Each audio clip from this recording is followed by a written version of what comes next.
شايف ربي وكنت عايش من غيره جنبي، ركعت قدامه ومسكت بإيده وصرخت بأعلى صوت، حياتي تبقى ليك. Bueno, chicos, buenas noches, buenas noches. Ahí estamos escuchando un ministerio de alabanza de Egipto, en árabe, ¿no? ¿Están ahí presentes? Vamos a tomar lista, a ver. ¿Ya volvieron? No entendí nada, ¿no? Jalil, Jalil, dice, ¿no? Ahí estamos aprendiendo un poco de Imhotep decían. Imhotep. Sadak, ¿cómo era la chica? ¿Cómo se llama, Eli? Sadak Musaí, ¿cómo se llama? No me acuerdo. De Anaxunamin, ¿no? Anaxunamin, ajá. Anaxunamin. Muy bien, vamos a tomar lista. No, es hermoso ver cómo el cristianismo ha llegado a tantos rincones, ¿no? En toda lengua, en toda tribu, toda nación. En Egipto, que era un país cerrado al evangelio, ahora hay cristianos que están defendiendo, otros muriendo por su fe. No es para gozarnos, ¿no? Bien, vamos a tomar lista, hermanos. A ver, bueno, Adi, como dije, está con justificación. Roger Luna ya Fuentes, así como dice su apellido. Cristian Villalta. Presente, pastor. Muy bien. Astrid Vega. Presente, pastor. Recuerden que tomo lista al finalizar el curso, la clase, ¿ah? Se aparece en el segundo tiempo. Ya los he registrado ya. Ujú. Bien, Marta Maldonado. Presente, pastor. Ana María Carrión. Presente, pastor. Muy bien. Dana Poma. Danita, ahí está. Presente, pastor, presente. Ya. Daniel Romero. ¿Sigues teniendo problemas con tu audio, Daniel? No lo veo, Daniel. Tiene problemas ya con la señal. Muy bien. Rosa Medina. Presente, pastor. Blanca Gui. Blanca. Pastor, buenas noches. Noches. Fiorella de la Cruz. Presente. Muy bien. Eschelin Iturrizaga. Presente, pastor. Muy bien. Kelly Iles Advíncula. Kelly. Entró a la primera sesión, pero no sé si está o no está. Bien. Gustavo, ya faltó. Héctor, faltó. Eli, Aquiles. Presente, pastor. Y bueno, Alex, que tiene problemas, está seguramente. Ahí está Kelly. Kelly, una pregunta, y por el chat, ¿tienes problemas con tu audio? Cuéntame un poquito, para tenerlo en cuenta. No me escucha Kelly, creo, ¿eh? Ya. Y Alex, que está teniendo problemas con su audio. Creo que está en Tingo, me parece. Tengo una reunión. Bueno, sí, solo por hoy, dice. Muy bien. Muy bien, jóvenes, muy bien, hermanos. Sigamos un poquito con la Biblia en la mano, ¿sí? Viendo un poco la historia que nos compete para esta tarde, para esta noche. Sí, Pablo. Muy bien, hablemos de Pablito. Vamos a hablar de Pablito un rato. A ver, vamos a ver un videito sobre el primer viaje misionero. Para que usted lo tenga en cuenta, tome notas y lo sepa en memoria. Yo lo recomiendo, apréndase los viajes misioneros. ¿Sí? Vamos entonces a... ¿Dónde está? Un ratito. A veces cuando proyecto cosas se ponen cuadros negros, no es mi culpa, eso es hasta que se regula el zoom, así que paciencia.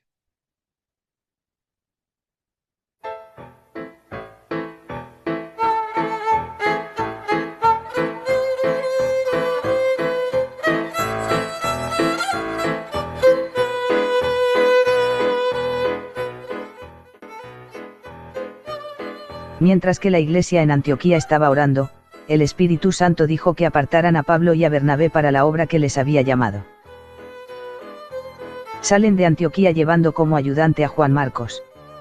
Llegan a Seleucia y embarcan hacia Chipre.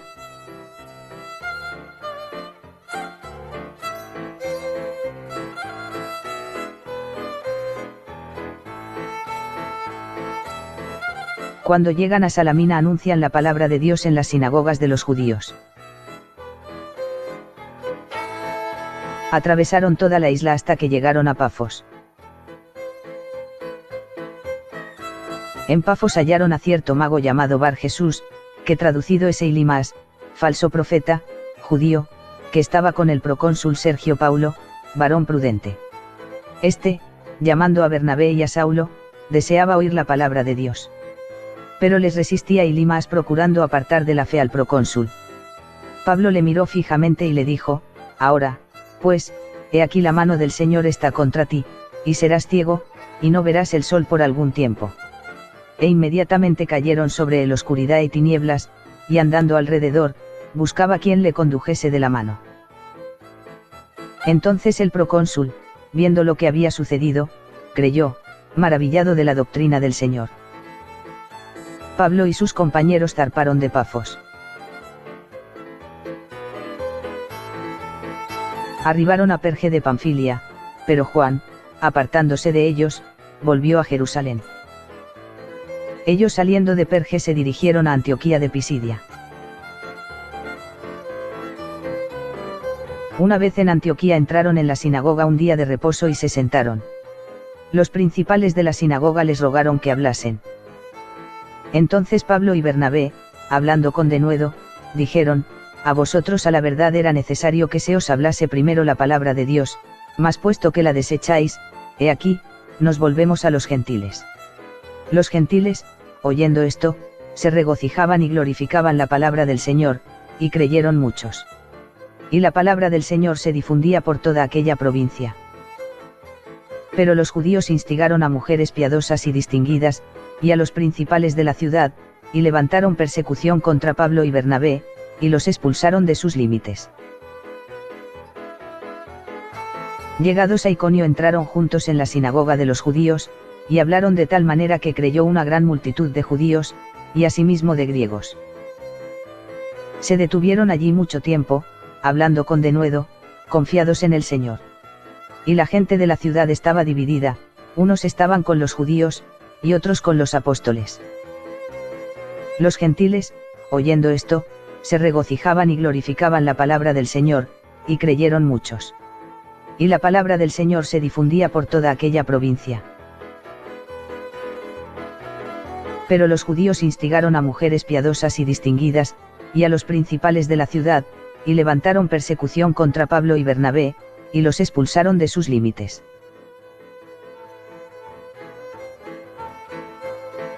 Había en Listra un cojo de nacimiento, que jamás había andado. Este oyó hablar a Pablo, el cual, fijando en él sus ojos, y viendo que tenía fe para ser sanado, dijo a gran voz, levántate derecho sobre tus pies. Y él saltó, y anduvo. Entonces la gente, al verlo, alzó la voz, diciendo, dioses bajo la semejanza de hombres han descendido a nosotros. Y a Bernabé llamaban Júpiter, y a Pablo, Mercurio, porque este era el que llevaba la palabra. Y el sacerdote de Júpiter, trajo toros y, juntamente con la muchedumbre quería ofrecer sacrificios. Cuando lo oyeron los apóstoles Bernabé y Pablo, rasgaron sus ropas, y dijeron a la multitud, varones, ¿por qué hacéis esto? Nosotros también somos hombres semejantes a vosotros.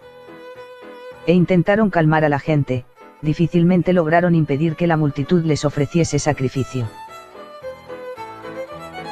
Entonces vinieron unos judíos de Antioquía y de Iconio, que persuadieron a la multitud, y habiendo apedreado a Pablo, le arrastraron fuera de la ciudad, pensando que estaba muerto. Pero rodeándole los discípulos, se levantó y entró en la ciudad, y al día siguiente salió con Bernabé para Derbe. Y después de anunciar el evangelio a aquella ciudad y de hacer muchos discípulos, volvieron a Listra, a Iconio y a Antioquía,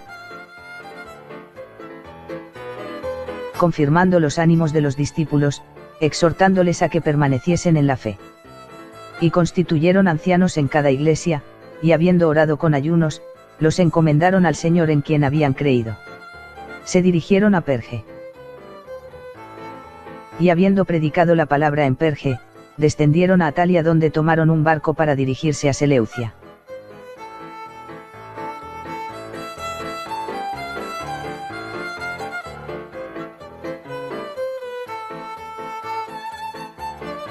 De allí fueron a Antioquía, desde donde habían sido encomendados a la gracia de Dios para la obra que habían cumplido. Y habiendo llegado, y reunido a la iglesia, refirieron cuán grandes cosas había hecho Dios con ellos, y cómo había abierto la puerta de la fe a los gentiles. Y se quedaron allí mucho tiempo con los discípulos.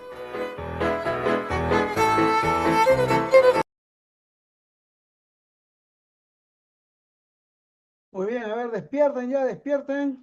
¿Está despierto ya? A ver, vamos a establecer algunos datos importantes. Hechos capítulo 2, más o menos, los historiadores lo ponen en el año 31 al 33, ¿no? O 30 al 33. Hay que recordar que hay un desfase de años. Jesús no nació en el año 0 o en el año 1. Jesús nació por aproximadamente el año 5 antes de Cristo, más o menos. Así que siempre considerar ese desfase de años. Así que el 30, aproximadamente, el Pentecostés. 3.000 personas se convierten. ¿Sí? La persecución ocurre ahí nomás. La persecución de los saduceos, ¿no? La persecución que también acompaña a Pablo. Ya Pablo está en ese año. ¿Sí? Luego, este primer viaje misionero ocurre en el año, mira cuántos años han pasado, en el año 46 al 48 después de Cristo. ¿Sí? Estamos hablando más o menos unos 15 años después. Durante ese lapso de tiempo, Pablo se convierte, Pablo se va a Arabia, Pablo se va a Tarso, y de Tarso lo rescata Bernabé, para en el año 46 aproximadamente salen de viaje con Juan Marcos, con Bernabé, y ese viajecito que usted ha visto que es como una curva así, ¿no? Un circulito hacen, ¿no? Se van al puerto, el puerto, ¿no? ¿Cómo se llamaba el puerto? ¿Alguien anotó o no? Seleucia. Luego van a la isla de Chipre, visitan varias ciudades ahí, y luego van al continente, ¿no? Donde en una ciudad llamada Listra, Pablo la apedrean. Es la misma ciudad donde lo quieren adorar como Dios. Luego van a Derbe, y luego hacen el retroceso, el camino del retroceso. Ahí usted, por ejemplo, va a identificar dos Antioquías. Hay una Antioquía que queda al norte de Israel, que se llama Antioquía de Siria, y la otra Antioquía que encuentran ya en lo que es Turquía, es Antioquía de Pisidia. No hay que confundirlas. Es igual como cuando usted ve Cesarea, había una Cesarea de Filipo, que es la que donde Jesús pregunta, ¿ustedes quiénes creen que soy yo? ¿Quién soy yo, papá? Le dijo, ¿no? Y y la Cesarea Marítima, que quedaba al sur, casi a la altura de Samaria, pero en la costa, que era un puerto. ¿Sí? Entonces hay que considerar esos detalles geográficos muy importantes, ¿no? Ahora, alguien que me diga algunas características de la técnica evangelística de Pablo. Ustedes que han estado haciendo ahí su tarea, su trabajo, que imagino que por lo menos si han usado Gemini y le han preguntado, ¿no? No, Grok, ¿qué piensas tú de Pablo? ¿Qué hizo Pablo para evangelizar? ¿No? Por lo menos eso, ¿no? A ver. ¿Cuáles eran las técnicas de Pablo para evangelizar? Tenía una metodología, Pablito. ¿Cuál era? ¿Cuál era el método Pablo? A ver, Pastor. rápido. Sí, pastor, yo puedo decir que él normalmente cuando realizaba sus viajes y se citaba a alguna de esas ciudades, él primero iba a las sinagogas, ¿no? O sea, buscaba a gente a judíos, así como él. Entonces, que conocían, se podría decir un poquito más, ¿no? De sus costumbres, algo así. No sé si lo dio de forma correcta. No, pues está bien, está perfecto, Ujú. Dana. Sí, y también que él hablaba, por ejemplo, a mí lo que me gusta es su viaje a Atenas, ¿no? Que él le habló mucho en un lenguaje filosófico para que puedan entenderlos. Ajá, Muy es, bien.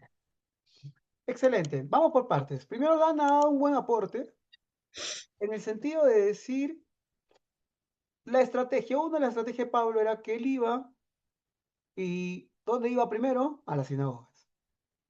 Había un elemento, una ventaja, ya lo hemos estudiado, que el pueblo judío se había extendido por todos lados. Y en las ciudades importantes habían sinagogas. Por ejemplo, hablando particularmente de Babilonia, que mencionamos la clase pasada, habían 12 sinagogas en Babilonia. Es decir, había dónde parar. Si él era judío, entonces en una primera etapa, este primer viaje misionero, Pablo usa de estrategia, es decir, vamos a ir a la sinagoga a hablar de Cristo. ¿Sí? Habían judíos por todos lados. Muy bien, Ana. Dana menciona, por ejemplo, un caso donde Pablo, esto se ocurre en otro viaje, por cierto, donde Pablo va a Atenas. Y en Atenas ya no va a la sinagoga, sino Atenas va al Areópago. Ahí cambia su estrategia. No vamos a discutir ahorita eso, pero la pregunta se las dejo. ¿Le funcionó o no le funcionó? ¿Usted qué dice? Ya vaya analizando, evalúe, investigue, no responda sí o no de frente. ¿Sí? Pero su estrategia era esa. ¿Qué otra cosa más era su estrategia? A ver, usted que ha leído, se ha informado, ha hecho su trabajo. Algo más, ya. Dana puso un punto. Ciudades con sinagoga. Listo. ¿Qué más?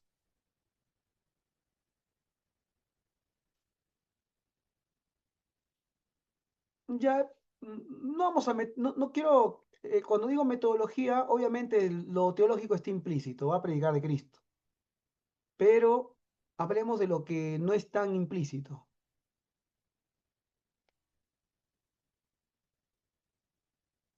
¿Usted se ha dado cuenta que Pablo predicaba en ciudades? ¿Mm? Pastor, Sí, dime, Marta. bueno, Pablo veía la predicación en ciudades importantes, dice, ¿no? En Y, urbes, urbes. Eso se conoce como urbes. y también era levantar discípulos. Y bueno, lo que he visto es también que qué tan importante es no solamente que predicaba, ¿no? Sino también hacía el seguimiento para que ellos podrían crecer y podrían mantenerse en la fe, ¿no? De repente podríamos hacer un Como- paréntesis y preguntarnos si esa estrategia la estamos usando en la hiperistopía o no. Pablo predicaba en ciudades importantes, y es más, si lo decimos de una manera muy cruda, predicaba en lugares donde había recursos. ¿Mm? Mejor dicho, en lugares estratégicos. Una de las cosas que nos enseña la vida de Pablo, y de repente este proceso, es que Pablo no iba a la aventura, es decir, no iba porque sí, voy a predicar y predico donde sea. Pablo marcaba una estrategia. ¿Sí? Su primera estrategia es, yo voy en barco, voy de a dos o de a tres, no voy solo. Segundo, voy a sinagogas y ciudades con sinagoga. Ahorita le doy pase a Cristian y a Marta. Tres, voy a ciudades importantes y voy a lugares donde hay recursos. A ver, Cristian, ¿qué tienes para aportar a la mesa? Levantaste tu mano, ¿no? Sí, pastor, justo es que fue predicar a Cristo crucificado y en el mismo mensaje lo dice en Hechos 13, sí, bueno, justo estoy leyéndolo acá.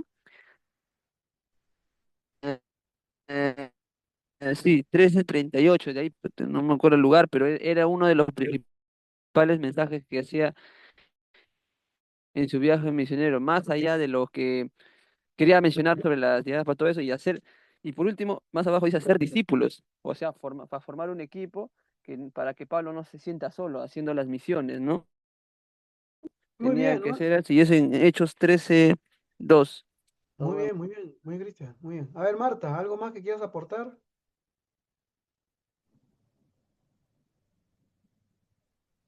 Sí, pastor.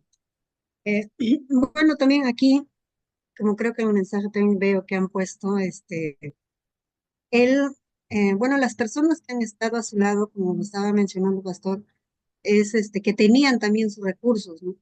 pero también que Dios, o sea, cuando levanta, ha puesto personas a su lado, porque, o sea, tenía para poder tomarlos, les decía y aceptaban, ¿no? A estar en su lado, pero también él hacía sus recursos, ¿no? Como dice, fabricaba sus carpas. Eh, como dice, eh, y otro, él, bueno, al final, todo el tiempo era predicar, o sea, evangelizar, y dice hasta cuando estaba en la cárcel, o hasta el final, ¿no? Hasta su muerte, Muy bien, como dice, Marta. hasta el último respirar. Está bien. Pablo tenía una estrategia que era, tal vez por su, ¿no? Por su contexto del mismo, él iba a lugares, ciudades importantes y se relacionaba con gente importante. Por ejemplo, cuando va, no me acuerdo ahorita la ciudad, creo que debe ser Atenas, creo que Dionisio el Areopagita. ¿Quién era Dionisio el Areopagita? Era uno de los principales exponentes en el Areópago. Un hombre intelectual, académico, top, top. Cuando va a otra ciudad se relaciona con los principales judíos, dice, los judíos principales. ¿Quiénes son los judíos? Los rabinos. O sea, Pablo no es que va y por ahí a escondidas abre una obra, no. Va y se relaciona con los pesos pesados de la ciudad. Eso incluye también gente con dinero. Lidia era una mujer empresaria, ¿sí o no? Una mujer de recursos. Él tenía una estrategia. Claro, hay que incluir y podemos mencionar, pero esto lo hacían todos los apóstoles, ¿no? Tu mensaje cristocéntrico. Por ejemplo, cuando Cristian cita que dice yo predico a Cristo y Cristo crucificado, justamente lo hace como una reflexión de que en Atenas no le fue bien, porque en Atenas quiso hablar filosóficamente. Y Pablo su estrategia siempre fue hablar de Cristo, Cristo crucificado y milagros. Ese es el punto, el toque. Él fue y hacía milagros. Claro, eso ya es más difícil de imitar, ¿no? Predicar a Cristo crucificado podemos hacerlo. Ahora, ir por, abriendo iglesia y haciendo milagros como que está un poquito más difícil, ¿no? Pero bueno, hay que orar que el Señor nos use de alguna manera. Chelin, dale, Chelin. Pastor, acá también estaba buscando, acá también menciona sobre Pablo usaba la adaptación cultural y en Primera de Corintios 9:22 dice, ¿no? Hace una referencia al decir, ¿no? Que cuando empieza a predicar a los griegos, utiliza, ¿no? Al Dios no conocido y citó a poetas griegos para introducirlo al concepto del Creador y de Jesucristo, ¿no? Creo Excelente. que nos quiere decir que se adaptaba a la cultura donde él estaba yendo, ¿no? Y para que las personas puedan recibir el Evangelio de la mejor manera. Muy bien, excelente. Vamos a hablar un poquito de esto. Me gustaría profundizar en esto. Si bien es cierto que ya escapa del primer viaje, yo quise solamente abarcar el primer viaje, pero no importa, lo podemos contar. Esa historia del Dios que no conocido es muy interesante, ¿no? Porque tiene un trasfondo histórico-cultural tremendo. ¿Cuál es el trasfondo histórico-cultural? Pablo llega a Atenas y cuando llega a Atenas comienza a ver dioses por todos lados. Dice su corazón se llenaba de ira al ver, ¿no? Tanto ídolo. Hasta que le llama la atención un altar que no tiene Dios. Y ahí ve escrito en griego, el Dios no conocido, ¿no? Ahora, esta historia del Dios no conocido tiene su trasfondo. Cuando tú vas a los historiadores griegos, ellos te informan. En Atenas, siglos antes, había habido una pandemia, una epidemia. Mucha gente comenzó a morir. ¿Sí? Y la gente comenzó a morir y los sacerdotes de la ciudad organizaron sacrificios y cultos para aplacar la ira de los dioses, su pensamiento pagano. Comenzaron a sacrificar a todos sus dioses, a Zeus, a Apolos, a Afrodita, a Atena, etcétera, y no calmaba la epidemia. Seguía muriendo la gente. Entonces comenzaron a sacrificar a todos los dioses que conocían, los dioses de los demás pueblos, ¿no? Y comenzaron a hacer cultos, sacrificios a todos los demás dioses, a Osiris, a Isis, a todos. Y no paraba la epidemia. Hasta que a un hombre se le prendió el foquito y dijo, miren, ¿qué tal si nosotros estamos siendo castigados por un Dios que no conocemos? Entonces, ¿qué hicieron? Hicieron sacrificio y levantaron un altar a ese Dios de toda la lista de miles de dioses que habían sacrificado, a ese Dios que por esas cosas de la vida ellos jamás habían llegado a conocer. Y la historia que dice que la epidemia se paró y quedó registrado el altar ahí, al Dios no conocido. Cuando llegaron los judíos, años después, los judíos aprovecharon esta base para hablar de Jehová, porque ellos no conocían a Jehová. Y Pablo usa este trasfondo para predicar sobre Jesús, el Dios no conocido, ¿sí? Y hablarles de Cristo, tomando un poco lo que Schelling, ¿no? ha contribuido, ¿no?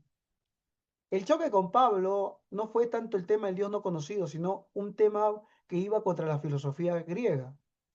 Pablo habló de la encarnación de Dios, y para el filósofo ateniense era algo inconcebible porque ellos tenían a Dios el espiritual arriba y lo satánico y demoníaco, diabólico y animal abajo. Entonces que un Dios se encarne era un sacrilegio. Y peor aún si hablamos de resucitar, porque la muerte, el Cronos, ¿no? Se llevaba el cuerpo y no tenía nada que el cuerpo no tenía nada de digno, entonces tenía que desaparecer. El alma vagaba por el inframundo, por el Hades, según la creencia griega, y solamente algunos que habían hecho grandes cosas en la vida llegaban a los campos elíseos, que eran el paraíso griego. Cuando Pablo va y les habla de la resurrección, de volver a esta carne mortal, un Dios que encima que es Dios viene y se encarna, algo que es blasfemo, y que encima muere, un Dios cómo va a morir, y encima que muere, vuelve a tomar este cuerpo mortal, para ellos fue algo que les reventó los paradigmas, y por eso se burlaron de Pablo. Y luego Pablo, en su reflexión sobre esto, dice, yo a partir de ahora, yo siempre predico a Cristo y Cristo crucificado. Y como le decía, con milagros. ¿Sí? Bueno, un poco para ver el método de Pablito, ¿no? El método de Pablo. Volvamos a hablar de la iglesia y el impacto que el ministerio de Pablo hizo en la iglesia. Para empezar, la iglesia comienza a aparecer, a nacer con ya un público gentil. Ya no era una iglesia llena de judíos, ni siquiera prosélitos, sino gentiles. Gentiles que no estaban circuncidados, gentiles, ¿no? Que no seguían las leyes mosaicas ni las reglas de comer judías, ni las leyes ceremoniales judías. Y le comenzó una discusión tremenda entre si estos judíos, estos gentiles cristianos tenían que judaizarse o no. En las iglesias que Pablo comienza a fundar, año 46 al 48, comienza a llegar gente de parte de Jerusalén, de parte de Santiago, algunos autorizados y otros por lo bajo, por su cuenta, a decirles, ustedes tienen que circuncidarse, ustedes tienen que seguir las leyes judías, ustedes tienen que seguir los reglamentos de alimentos judíos, los kosher y no kosher. Querían disipularlos para hacerlos judíos, los famosos judaizantes. A raíz de este choque, ¿no?, de visión ministerial y teológica, es que nace la Carta de los Gálatas. La Carta de los Gálatas fue escrita ahí nomás. En el año 44 ocurre la persecución de, si no me equivoco, Herodes Agripa, ¿sí? Hay que recordar los Herodes, una hermana me preguntó por los Herodes. Herodes Antipas es el tío, es el que interroga a Jesús, ¿sí? Es el que manda a ejecutar a Santiago, es Herodes Antipas. Luego viene el sobrino, Herodes Agripa I, ¿sí? Ese es otro que persigue a la iglesia y hace que la iglesia salga. Y justamente a raíz de esta persecución, año 44, ¿no?, es que el evangelio se extiende más a los gentiles. ¿Estamos de acuerdo? ¿Sí? Ahora, volvamos a la iglesia. Comienza a haber un conflicto teológico tremendo. La iglesia de Jerusalén, una iglesia judía de verdad, conservadora en sus creencias, que aún no entiende que Cristo ha venido y ha roto todas esas barreras. Y aparece este tipo, un judío también, pero un judío helénico, que comienza a hablar acerca de que, como dijo la hermana Blanca, en Cristo no hay ni judío ni gentil, no hay esclavo ni libre, no hay hombre ni mujer. Un pensamiento revolucionario, un pensamiento que rompe con el etnocentrismo judío. Ya para el judío había sido difícil. Hay un lance. Un poco antes, Pablo está en Antioquía justamente, está con Pedro y están comiendo con los gentiles. Usted sabía ya, ¿no? Esa regla judía de que el judío no come con los gentiles. Bueno, están comiendo con los gentiles. Y en eso llega gente de parte de Santiago, que obviamente veía mal esta mezcla entre judío y gentil. ¿Y Pedro qué hace? Pedro recula. Es decir, Pedro dice, no, no quiero que me critiquen. Yo soy judío también y mi ministerio es con los judíos. Entonces Pedro se aparta y se aleja de los gentiles. Y Pablo le llama la atención. Dice, ¿por qué eres hipócrita? Hace un ratito estaba que comías con nosotros, comías tu chicharrón, comías tu pachamanca, ¿no? ¿No? Hace un ratito estabas ahí, ¿no? Jugabas fútbol con nosotros, pichangueabas. Y ahora no nos conoces. Ahora ya no nos conoces. ¿Por qué eres hipócrita? ¿Por qué avergüenzas el evangelio de Dios? Pablo se le plantó, ¿no? Y no te das cuenta otro detalle más acerca de los católicos. Ellos creen que Pedro era la autoridad máxima y Pedro era intocable, infalible y todo lo demás que ellos creen ahora. Y ahí tú te das cuenta que Pablo lo pechea, ¿no? A Pedrito. Pero ya marca una crisis, un conflicto, un problema que va a llevar a lo que va a suceder en el año 49, el año 50, el concilio de Jerusalén, el primer concilio de la iglesia cristiana. Pero antes de eso, una hermana mencionó el hacer tiendas. Quiero avanzar un poco en esto para que usted la note porque es un detalle bien, bien simpático. Para el pensamiento gentil, en el pensamiento y la cultura gentil griega, el ser artesano, el tener un oficio era algo despreciable. ¿Sí? ¿Por qué? Porque en su tiempo las estrellas del momento, ¿quiénes eran? Eran los filósofos, eran sofistas, los maestros, ¿no?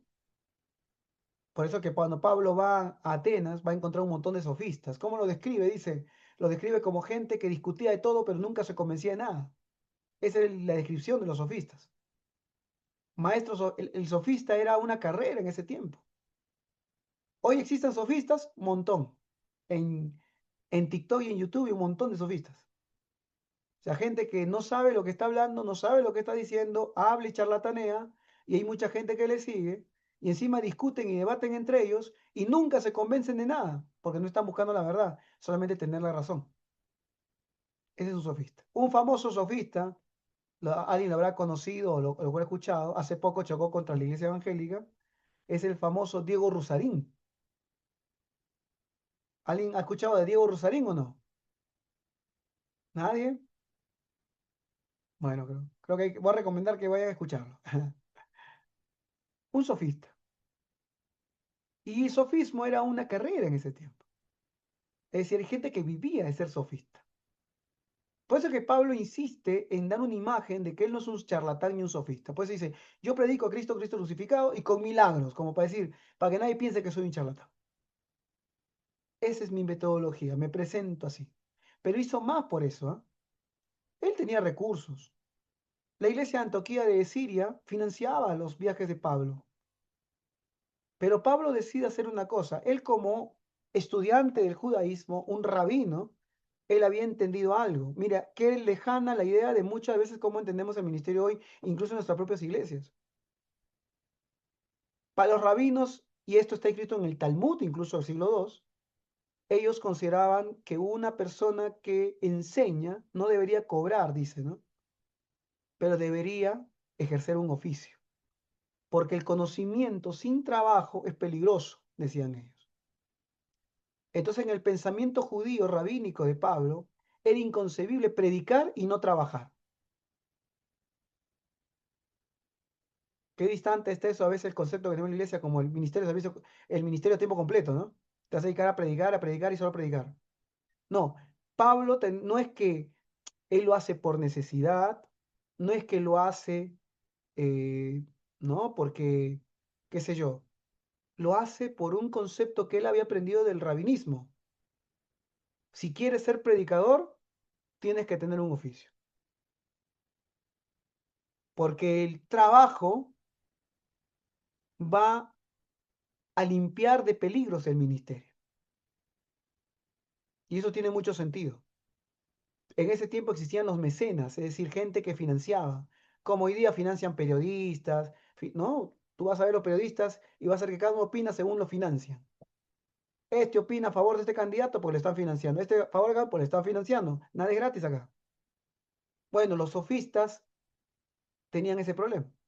Y cuando alguien te financia, tú ya no lo puedes criticar, ¿cierto? Ya tu mensaje está cautivo de la persona que te financia. También lo de Pablo significaba tener una independencia de pensamiento. Por eso es que él muchas veces repite, yo no le debo nada a nadie. Pedro, por si acaso, a mí no me enseñó casi nada, o nada, sino yo recibí todo directamente de Jesucristo. Era una forma de marcar su independencia. Ahora, cuando él va al mundo gentil, él decide fabricar tiendas, primero porque era un oficio que él había aprendido, porque en su tierra Tarso era una industria el hacer tiendas. El hacer tiendas que era agarrar la piel de cabra y comenzar a prepararla para que quede lista, para que sean tiendas de campaña. Era la curtiembre, como se llama. Era un oficio de mucho esfuerzo físico, con callos, con todo, las manos de callosas, ¿no? Y él lo hace por dos propósitos. Primero, bueno, tres, podemos mencionar tres, anótelos. El primero era, y él lo menciona, yo no quiero ser de carga a la iglesia. Es decir, yo puedo servir, pero yo voy a cubrir mis gastos. Así que cualquier excedente que pueda haber que yo no pueda cubrir o que la iglesia no pueda cubrir, yo tengo platita para cubrir. Alquileres. ¿Por qué crees que alquilaba locales? Todo. ¿De dónde salía eso? De su trabajo. También lo financiaban las iglesias, es cierto. Y también, obviamente, él tenía sus recursos, también. No sabemos cuántos recursos tendría. Él había sido expulsado, probablemente su familia. Tal vez Bernabé los tenía, pero él no. ¿No? Pero el punto es que él lo dice claramente, yo no quiero ser carga para la iglesia. ¿Qué diferencia a veces nosotros queremos hacer algo? Ya, hoy mi pasaje, hoy mi almuerzo, y no nos movemos y no nos dan, ¿no? Obviamente uno puede pedir, hay momentos que tú no tienes, pero si tienes, ponlo, ¿cierto? Pablo entendía así el ministerio.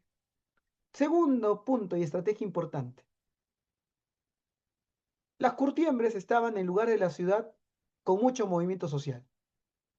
Entonces era un buen lugar, un buen point, como se dice, donde él podía conocer gente de distintos lugares y de todo tipo y anclaje social.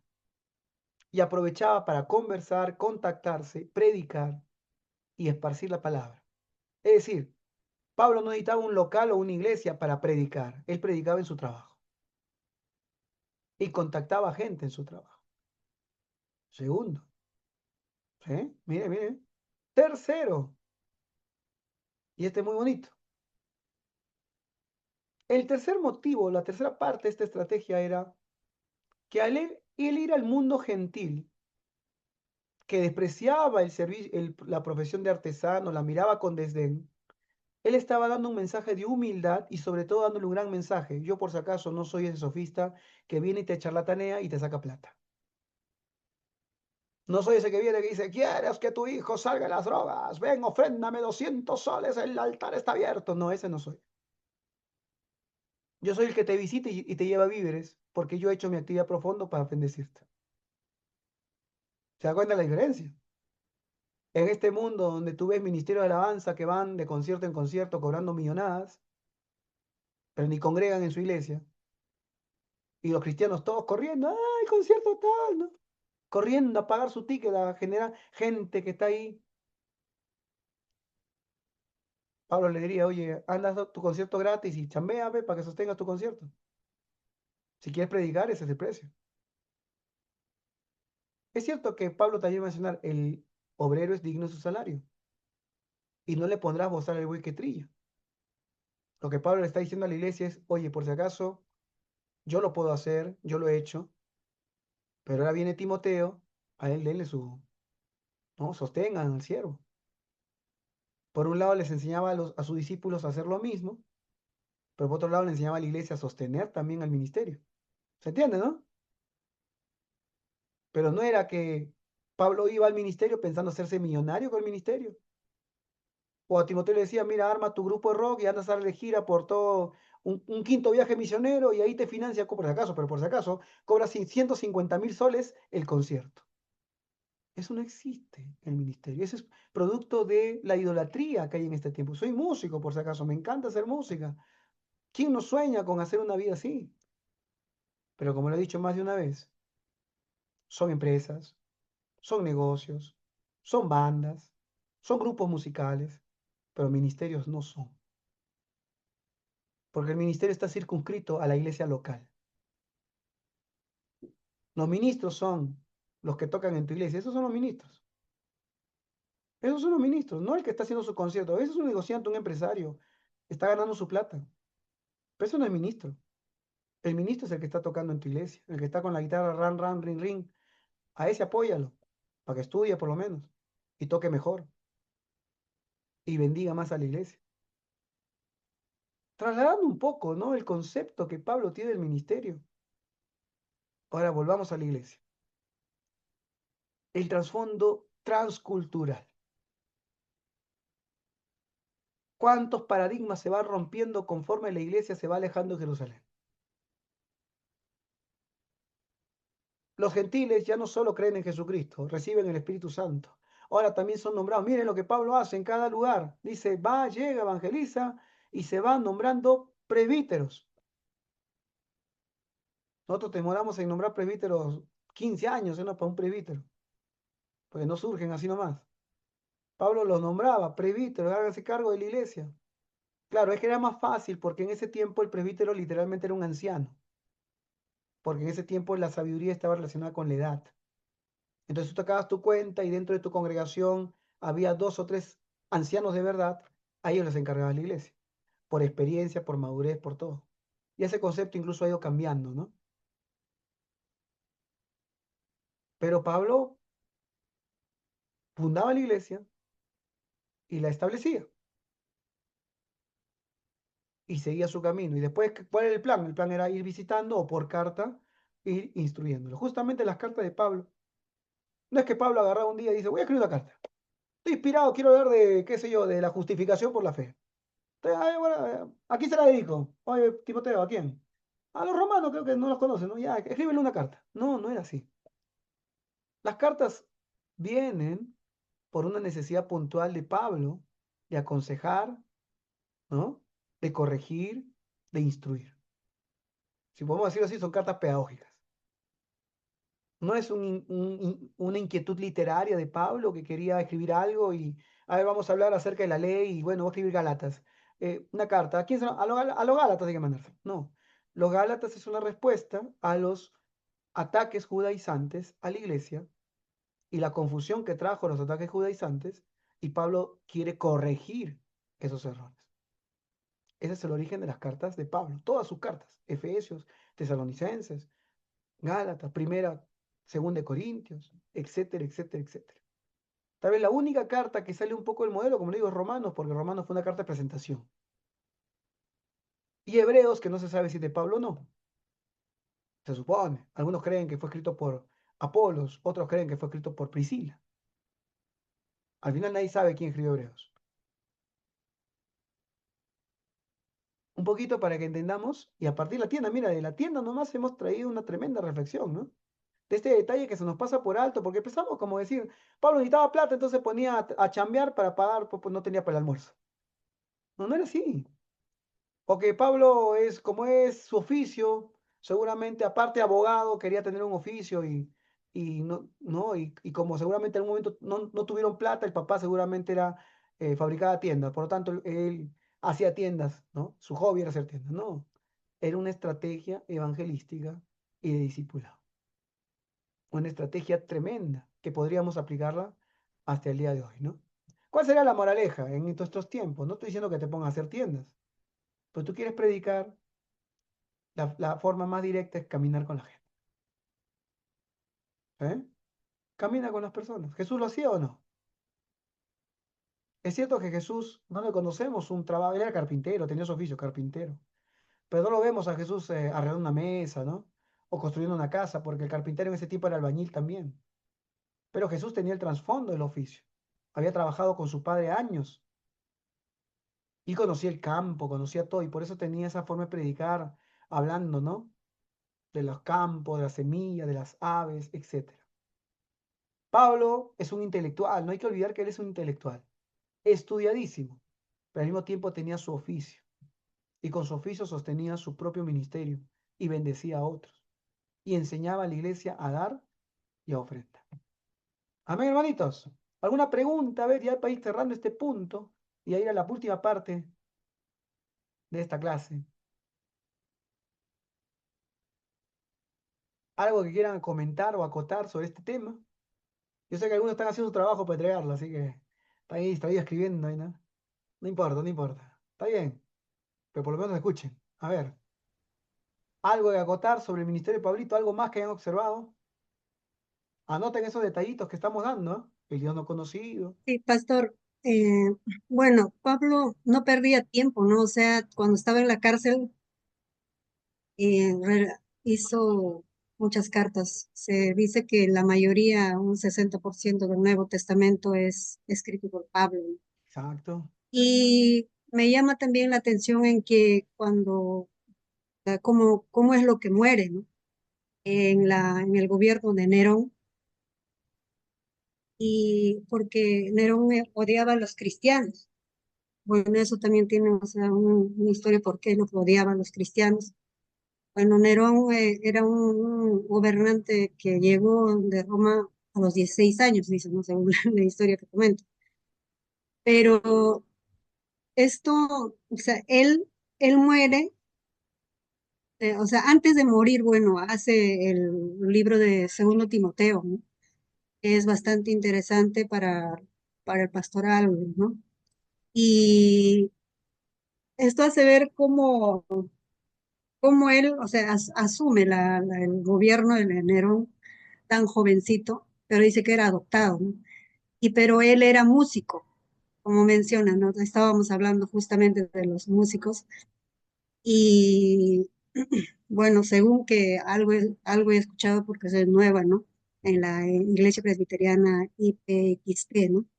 Que su persona es bastante completo, ¿no? En lo que es preparado en música y también como en la preparación teológica, ¿no? Es lo que, algo que Muchas me han gracias, muchas comentado, gracias. algo que me han comentado. Bueno, ¿y qué tanto, o sea, qué tanto esta persona justo estaba viendo, ¿no? Cómo fue su actitud para poder mandar a decapitar a, a Pablo, ¿no? Es él, y, o sea, antes echó la culpa, dice, para lo que han quemado a Roma, ¿no? Y cuando estaba quemándose, él estaba con su música, que es sarcástico, ¿no? Estaba ahí tocando su música. ¿Y por qué se quema? Se cree que quema para que él haga o sea, como un busto, para que él lo haga lo mejor, algo así, ¿no? Entonces, bueno, por eso dice, hasta el momento, hasta el último momento, él aprovechaba para poder escribir, por ejemplo, en este caso, como dice, ¿no? Si alguno tiene negocio, nos cruzamos con muchas personas para poder compartir la palabra del Señor. O sea, hay oportunidades de poder compartir, no solamente para hacia adelante y que esperemos todavía algún día predicar y que ahí es lo que vamos a compartir, ¿no? Sino hay oportunidades de poder compartir la palabra. Amén. A Nerón lo vamos a ver en un capítulo posterior, pero gracias, hermanita Marta, de todos modos, ¿no? Ponerlo en el tema. Nerón es un personaje, le vamos a hablar con paciencia de él después. Un psicópata y un músico y poeta frustrado. Lo podemos decir así, frustrado. Era como Hitler. Hitler era un pintor frustrado, ¿no? Un pintor que fue rechazado de la Escuela de Bellas Artes allá en Berlín y terminó siendo lo que fue, ¿no? Bueno, Nerón era un poeta y músico frustrado. Escribió varios poemas, pero horribles. Sus mismos contemporáneos se burlaban de él. Él pertenece a esa línea dinástica que los historiadores romanos llamaron a los tiranos coronados o los locos coronados. Es decir, una serie de césares, uno más loco que otro. Y en el caso de Nerón él los culpa a los cristianos, los manda a apresar, los enciende como antorchas, él incendia Roma. ¿Para qué? Para poder tener inspiración. No tenía inspiración, entonces dice, voy a incendiar la ciudad y los gritos de alarido de los quemados se le traían la inspiración, agarraba el arpa y la lira y comenzaba a componer sus supuestos versos que iban a ser eternos. Un loco, un monstruo, ¿no?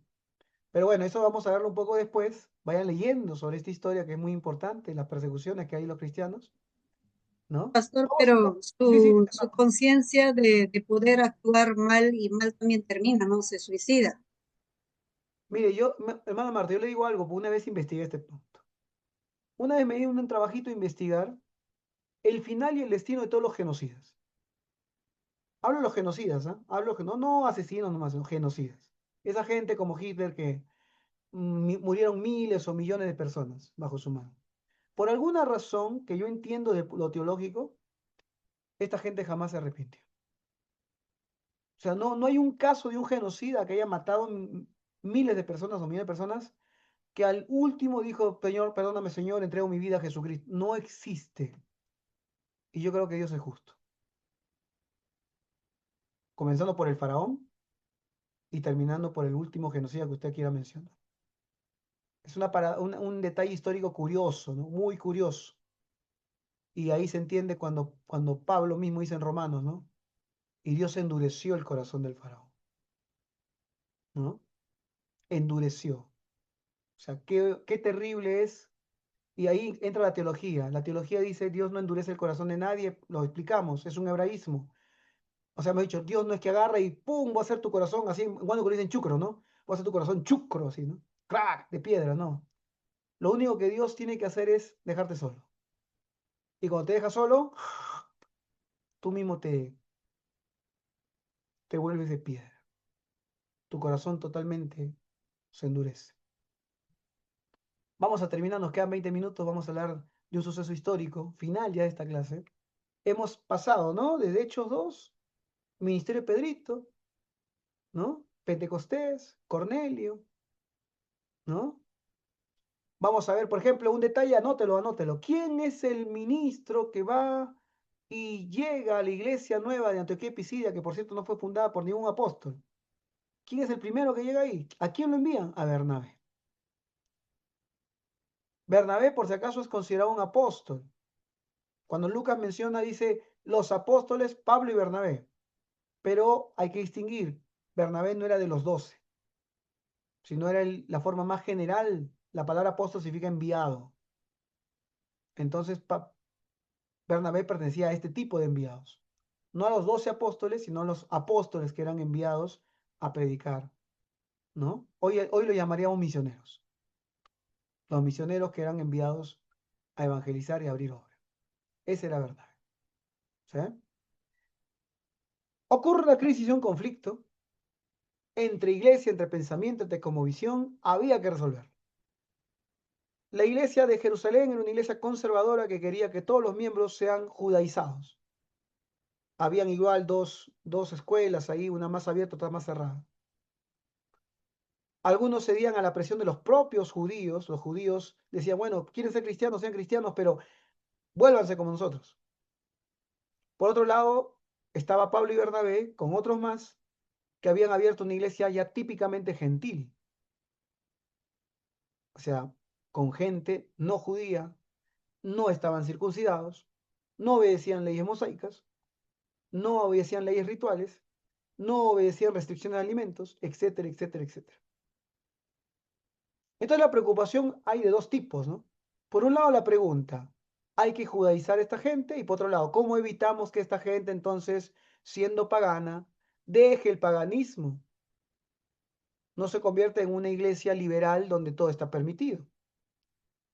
Esas son las dos preguntas. Y producto de eso viene lo que conocemos como el Concilio de Jerusalén, la Asamblea de Jerusalén, donde por cierto no es que asisten todos los pastores y todos los presbíteros como hacemos en las asambleas del Episcopé, sino básicamente van de dos iglesias, de Antioquía, de Siria y de Jerusalén. Se reúnen en Jerusalén. De parte de Antioquía y Siria, ¿quiénes van? Pablo y Bernabé. Y hasta Pedro. Y de parte de Jerusalén, ¿quién va? Santiago y sus líderes. Vamos a encontrar esto y búsquelo en Hechos capítulo 15. ¿Sí? En Hechos 15, versículo 1, va a mencionar que los legalistas judíos querían que la circuncisión sea requisito para la salvación. Justo estaba en la tarde dando un curso y hablábamos acerca de no encasillarlo a Dios. Juan capítulo 3, versículo 8. Y mencionaba que yo conocí iglesias pentecostales donde si tú no hablas en lenguas no eres salvo.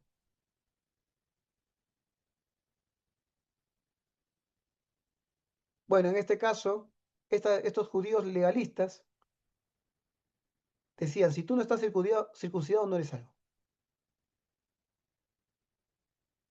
A ver, vamos a ver Hechos, capítulo 15. Alguien que lea Hechos, capítulo 15, de versículos 7 al 11. Rapidito, para ir terminando ya, chicos. Ya, pastor, yo lo leo. Ya, léelo.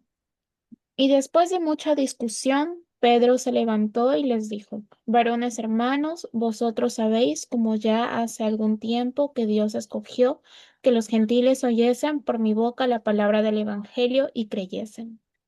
Y Dios, que conoce los corazones, les dio testimonio, dándoles el Espíritu Santo, lo mismo que a nosotros. Y ninguna diferencia hizo entre nosotros y ellos, purificando por la fe sus corazones. Ahora pues, ¿por qué tentáis a Dios, poniendo sobre la cerviz de los discípulos un yugo que nuestros padres ni nosotros hemos podido llevar? Antes creemos que por la gracia del Señor Jesucristo seremos salvos de igual modo que ellos. Amén. Pedrito interviene en la discusión. No interviene como la voz final, como pensarían los católicos romanos, una voz autorizada que va a dictaminar qué se hace y qué no se hace, sino interviene más como un testigo a favor. Por cierto, se reivindica, ¿no? De su roche que pasó con Pablito. Él se reivindica y sale en defensa de los gentiles. Habla de su experiencia con Cornelio, ofrece evidencia, ¿no? Acerca de lo que Dios está haciendo en el pueblo gentil. Ahora vamos a escuchar la intervención del que en realidad presidía esa reunión y que se nota que tenía autoridad. No una autoridad suprema, jerárquica, pero obviamente su voz pesaba. Eso lo hemos mencionado en la clase 2.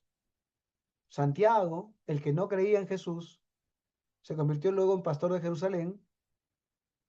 Estamos en el año 50, 33 a 50, 17 años, ¿no? Más o menos. ¿Está bien? Tengo correcto, 17, ¿no? ¿Verdad? 33 a 50, 17 años, ¿no? ¿Está bien? Saca su cuenta, a ver, matemáticas. Elí. Y ya es pastor de Jerusalén, ¿no? Él ha sufrido la persecución ya de Antipas, la porción de Agripa, pero sigue presente en la iglesia y está ahora presidiendo el concilio. Presidente. Cuando alguien preside el concilio, por lo general lo que entendemos es que es el presidente de la denominación, ¿no? Entonces entendemos que en este punto de la historia Santiago era el moderador, si lo queremos ver en términos de ley peristope. Elegido, ¿no? Como un referente, una voz autorizada.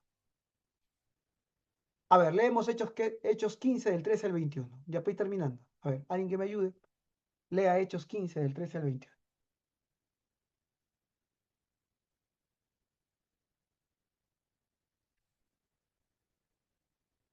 A ver, Ya, pastor. ya. 15. Y con esto concuerdan las palabras de los profetas como está escrito.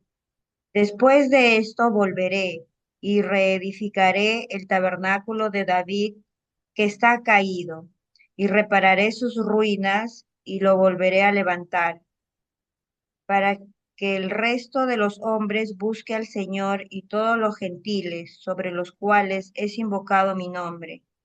Dice el Señor que hace conocer todo esto desde tiempos antiguos, por lo cual yo juzgo que no se inquiete a los gentiles que se convierten a Dios, sino que se les escriba que se aparten de las contaminaciones de los ídolos, de fornicación, de ahogado y de sangre. ¿Sigo? Hasta el 21. ¿Estamos al 21 ya? Ah, ya, perfecto. No, con falta. Porque Moisés desde tiempos antiguos tiene en cada ciudad quien lo predique en las sinagogas, donde es leído cada día de reposo. 21. Muy bien. Algo que nos llama la atención de Santiago es que dice, yo dictamino. Está hablando de autoridad. ¿Sí? Es una autoridad conciliar, como se llamaría. Una resolución legal de una presidencia conciliar. Quiere decir que él tenía esa autoridad. Le habían delegado esa autoridad. No es Pedro. ¿Sí? Y yo quiero recalcar esto porque tú cuando conversas con el católico promedio te va a insistir que todo es Pedro. ¿No? Sin embargo, cuando tú ves los hechos, te das cuenta que Pedro cumple un rol importante, es tremendamente un siervo de Dios importante, pero en términos jerárquicos, en este momento al menos, Pedro no está, ¿no? No es el que preside, no es el que decide tampoco. Testifica, aporta, comenta, ¿no? Pero no es el que decide.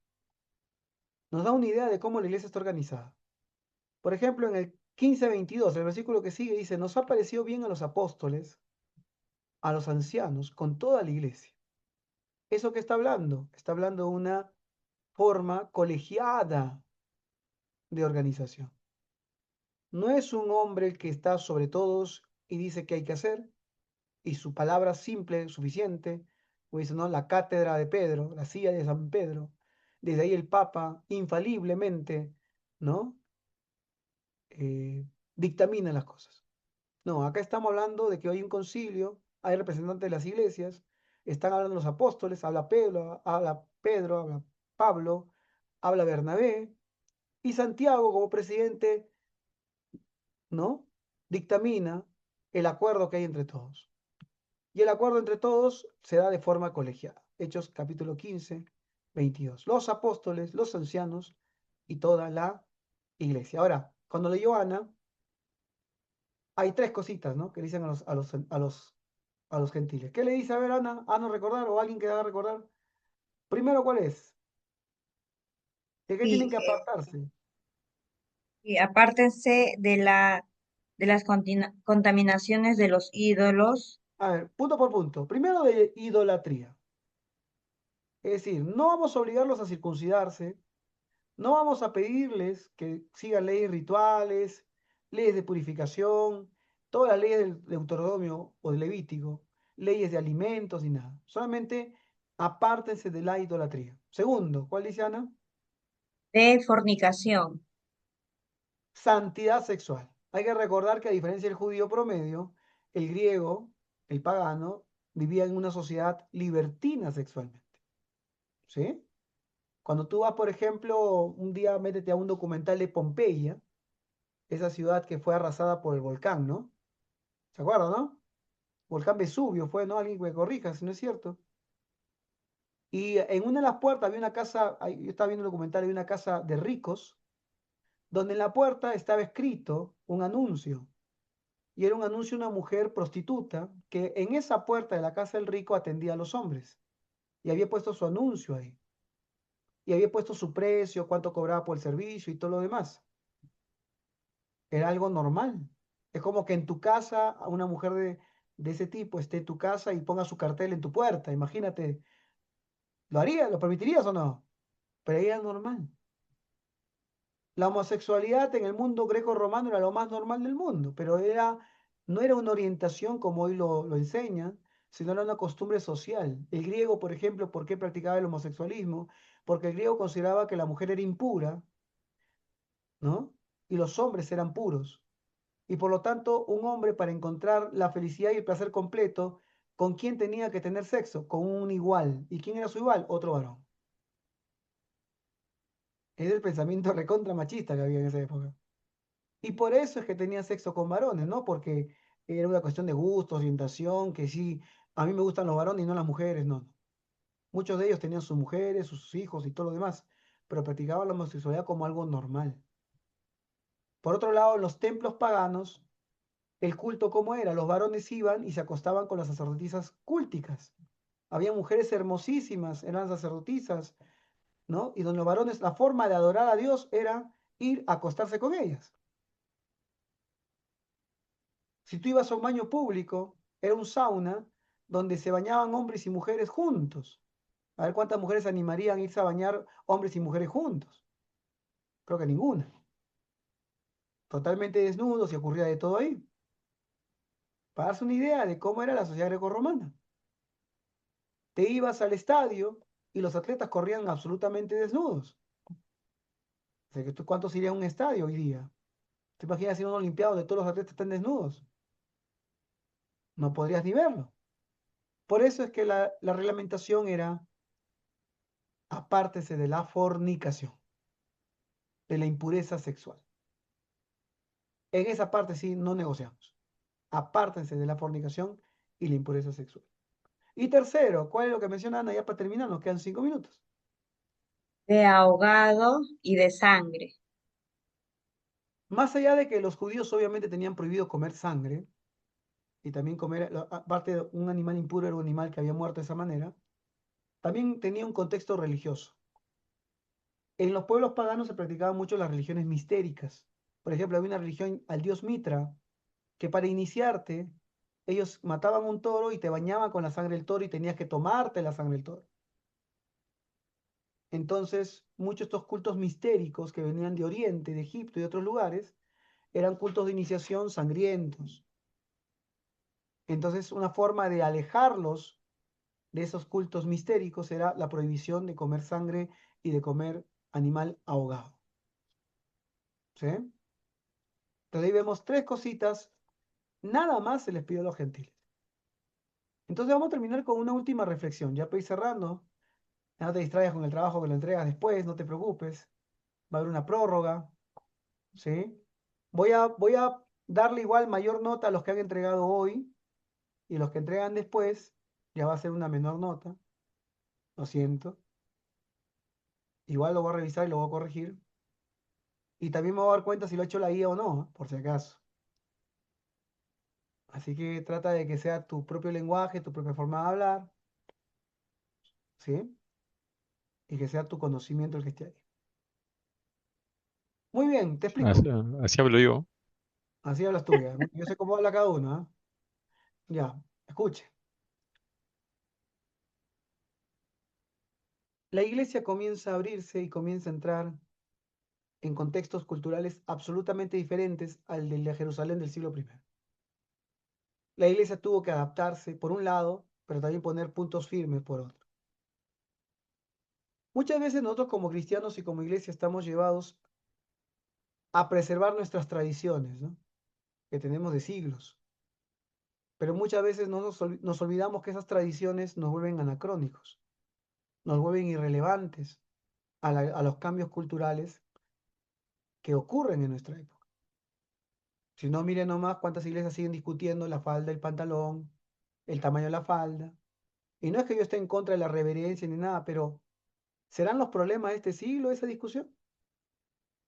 ¿Serán las discusiones más urgentes en la sociedad esa? ¿No debería una iglesia estar hablando, por ejemplo, de la corrupción? ¿No debería una iglesia hablando de la violencia, de los femicidios, ¿no? Del abuso y el machismo que existe en imperio, y ahora hay abuso contra el hombre también?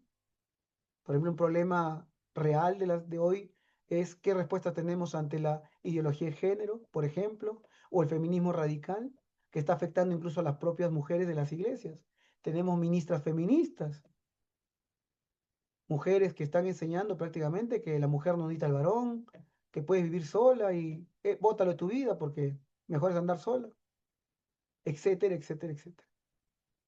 Entonces, Qué importante que entendamos que como iglesia no podemos cerrarnos en una burbuja. Por eso le mencionaba eso. No se encierren en su burbuja, chicos, hermanos. No vivan en su burbujita de la iglesia local que tienen. Miren para afuera. Jesús va a decir, alza tus ojos y mira, dice, ¿no? Levanta tus ojos y mira. Los campos están blancos para ciega. Para poder evangelizar, lo primero que uno tiene que hacer es levantar la cabeza. Nadie puede evangelizar con la cabeza agacha, mirando sus pies. Pablo levantó la cabeza. ¿Y qué vio? ¿Vio sinagogas? ¿Sí o no? Lo primero que vio sinagogas. ¿Vio ciudades? ¿Vio lugares estratégicos donde puede abrir una iglesia? ¿Vio una habilidad que él tenía, hacer tiendas para establecer contactos? Él también se va al río y predica a las mujeres que lavan en el río. Se contactó con empresarias, con gente estratégica. Como mencionan algunos por ahí, ¿no? Siempre con el mensaje cristocéntrico y milagros. Y además vio el contexto, dijo, no, hay mucho charlatán circulando por ahí, yo no quiero ser ese. Me voy a poner a trabajar, voy a sostener el ministerio, voy a dar un ejemplo y aparte de eso no voy a cobrar por mis servicios. Si se sostiene, ofrenda recibimos, pero no va a estar yendo y cobrando como los sofistas cobran por todos lados y cobran millonadas para charlatanear.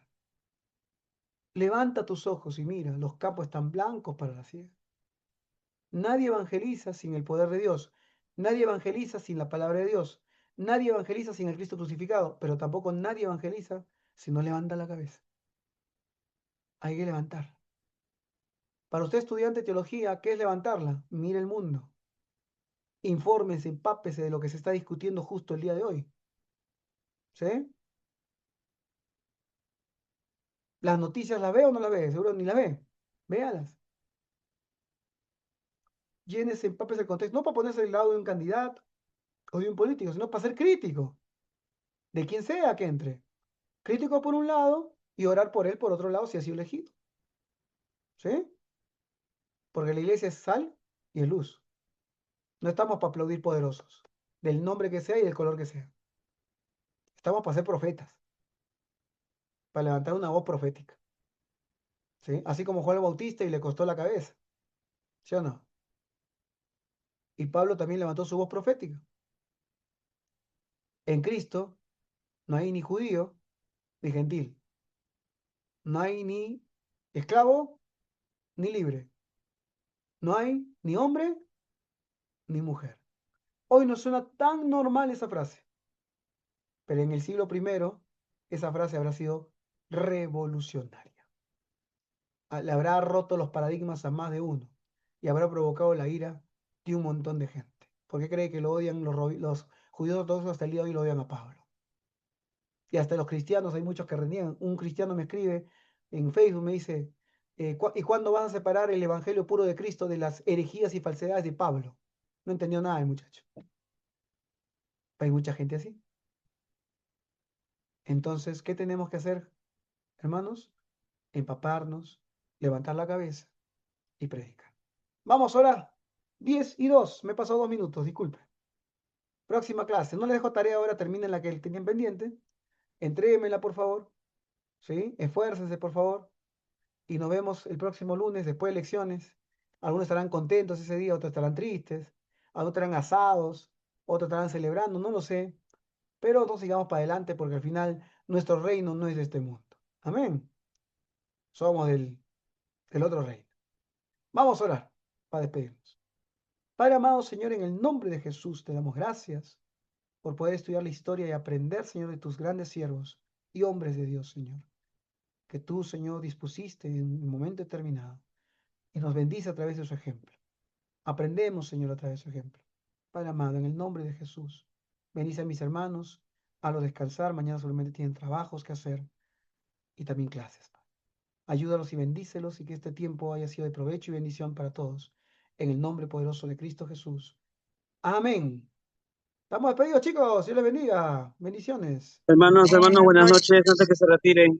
Ya, a ver, un anuncio. Hermanos, un favor, algunas veces no se están enviando los links de los videos grabados a los grupos, pero sí están subidos a la plataforma de YouTube.